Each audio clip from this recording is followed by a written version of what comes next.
কারণ এখনকার ছাত্ররা মনে করছে তারা যাই করুক না কেন তাদেরকে সব কিছু মাফ হয়ে গেছে।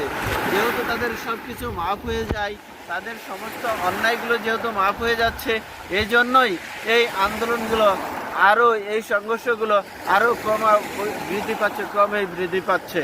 সুতরাং এই সংঘর্ষগুলো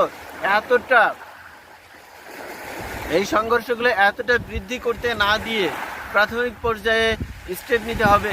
একই সাথে কেন এখানে সংঘর্ষ হলো, এই সংঘর্ষের উৎপত্তিগুলো খুঁজে বের করে তার যথাযথ ব্যবস্থা নিতে হবে।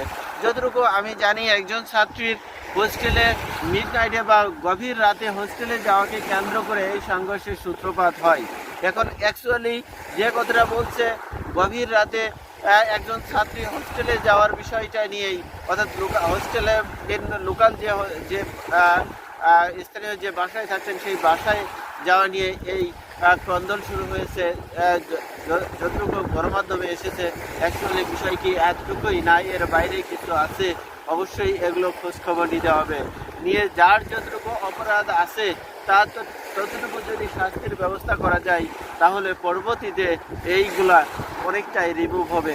অ্যাকচুয়ালি যেহেতু এই জায়গায় আমরা বিচারের যে বিষয়গুলো আমাদের মাঝে অনুপস্থিতি রয়েছে, আমরা বিচার করতে পারছি না, এর কারণেই এই সংঘর্ষ, এই অরাজকতা দিন দিন বৃদ্ধি পাচ্ছে।